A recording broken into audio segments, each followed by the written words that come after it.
કેમ છો? ફરીથી એકવાર મારા નવા વિડીયોમાં તમારું સ્વાગત છે. અને મિત્રો, કાલે 2026નો પ્રથમ વરસાદ અમારા ગામમાં આવી ચૂક્યો છે. અને આવ્યા પછી અમારી ગામની પરિસ્થિતિ, અમારી ગામનું વાતાવરણ કેવું થઈ ગયું છે, અમારા ગામના ખેતરો હોય કે પછી રસ્તાઓ હોય એ કેવા થઈ ગયા છે હવે એ હું તમને બતાવું વિડીયોમાં. તો વિડીયો છેલ્લે સુધી જોજો.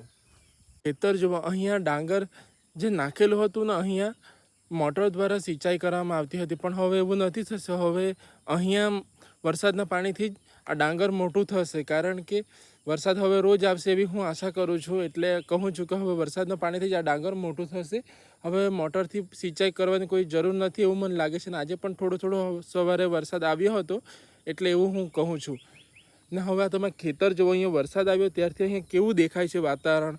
અને અહીંયાના ખેતરો, બધા ખેતરોની અંદર ભેજ પકડી લીધી છે. હવે એક જ દિવસ આવ્યો છે, પણ એવું લાગે છે કે ઘણા દિવસથી વરસાદ આવ્યો હોય એવું લાગે છે. અને આસપાસનું વાતાવરણ જોઈને એ હું કહું છું, આસપાસનું વાતાવરણ જુઓ જેમ તમે, ઘણા દિવસથી વરસાદ આવતો હોય એવું લાગે છે, પણ ફક્ત એક જ દિવસ વરસાદ આવે છે કાલે, તે પણ સારો એવો આવ્યો છે, જેના કારણે એવું વાતાવરણ લાગે છે.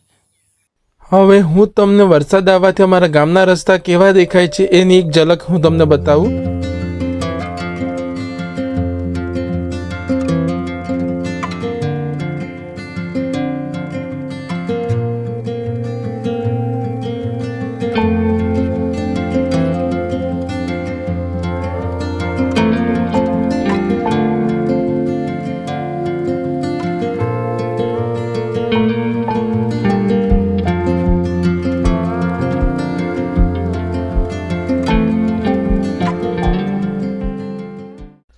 આ છે અમારા ગામનું મંદિર, જે વરસાદ આવ્યા પછી કંઈક આવું લાગી રહ્યું છે.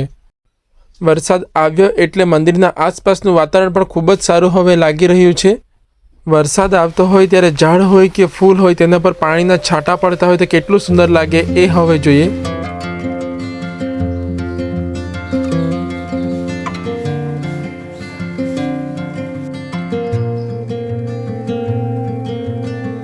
અને આ છે અમારા ઘર તરફ જવાનો રસ્તો. લાગે છે ને મસ્ત હવે વરસાદ આવ્યો એટલે.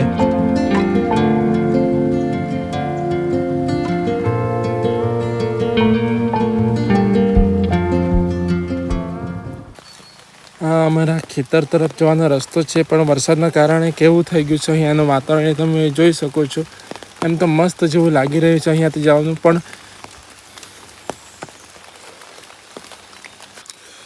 આ રસ્તો જેવો કેવો લાગે છે, ખતરનાક લાગે છે ને.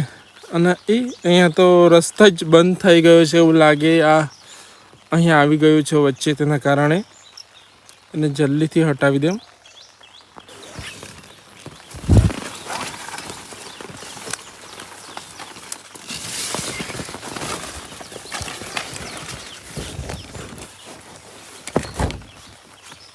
હવે ધીરે ધીરે આ રસ્તા જે છે એ રસ્તા પર પણ કાદવ થવા લાગેલો છે, જેના કારણે ખેતર તરફ જવામાં ખૂબ જ અમને મુશ્કેલી આવશે એવું લાગે છે. હવે એમ તો ઓછો છે અત્યારે, પણ હમણાં પણ હવે થોડી જવામાં મુશ્કેલી થઈ રહી છે.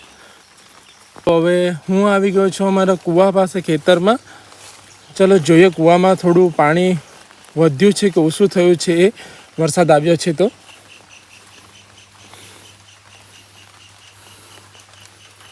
થોડું પાણી વધ્યું છે એવું લાગે, કારણ કે હું જ્યારે પહેલાં આવેલો હતો ત્યારે આટલું બધું પાણી નથી હતું. અત્યારે થોડું પાણી વધ્યું છે અને વરસાદ હજુ પણ ચાલુ જ છે.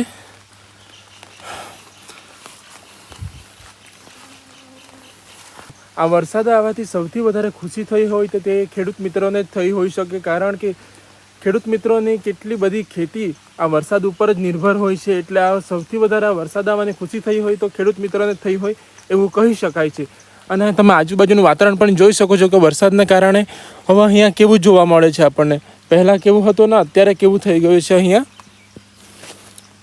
અહીંયા જે ડાંગરની વાવણી કરેલી છે, અહીંયા પણ આ પાઇપલાઇન દ્વારા સિંચાઈ કરવામાં આવતી હતી, પણ હવે વરસાદનું પાણી મળી રહેશે એટલે પાઇપલાઇન દ્વારા સિંચાઈ કરવાની જરૂર નથી એવું લાગે છે. એટલે વરસાદ આવવાથી બધા જ ખેડૂત મિત્રોને ખૂબ જ ખુશી થઈ છે એવું લાગે છે. અમારા ખેતર અહીંયા કેવું હતું કે વરસાદ નથી આવતો હતો એટલે અમારે પાઇપલાઇન દ્વારા સિંચાઈ કરવા પડતી હતી, પણ હવે પાઇપલાઇન દ્વારા સિંચાઈ કરવાની જરૂર નથી, કારણ કે વરસાદ આવી ગયો છે. એટલે હવે અમારે પાઇપલાઇન દ્વારા સિંચાઈ કરવાની અહીંયા જરૂર પડશે નથી એવું મને લાગે છે. એમ તો અમે એક મહિનાના અંદર આ શેરડીના જે ખેતર છે ને એના અંદર એક ખેતરના અંદર અમે મહિનામાં એક જ વાર પાણી ફરાવી શકતા હતા, કારણ કે ઘણા બધા ખેતરોમાં ફરાવાનું હોય પાણી એટલે. પણ હવે વરસાદ આવ્યો છે તો અમને અમારી એ ચિંતા પણ દૂર થઈ ગઈ છે. એટલે હવે આ શેરડીને જોઈએ એટલું પાણી વરસાદથી મળી રહેશે. આ શેરડી જુઓ અને આ શેરડી જુઓ, બંને વચ્ચે ઘણો બધો ડિફરન્સ જોવા મળશે, કારણ કે આ શેરડીના ખેતરને પાણી ઓછું મળ્યું છે, જ્યારે આ શેરડીના ખેતરને પાણી વધારે મળ્યું છે. એટલે એની હાઇટ થોડી વધારે છે અને એની હાઇટ થોડી ઓછી છે. તો મિત્રો, હવે વરસાદ આવ્યો છે તો ધીરે ધીરે બધા ખેતરો લીલાછમ થવા લાગશે, અને હું એવી પણ આશા કરું છું ને આ વર્ષે પણ સારો એવો વરસાદ આવ્યો. પણ એવી આગાહી છે કે આ વર્ષે ઓછો વરસાદ આવવાનો છે. જોઈએ હવે કેટલો વરસાદ આવે અને કેવો વરસાદ આવે તે.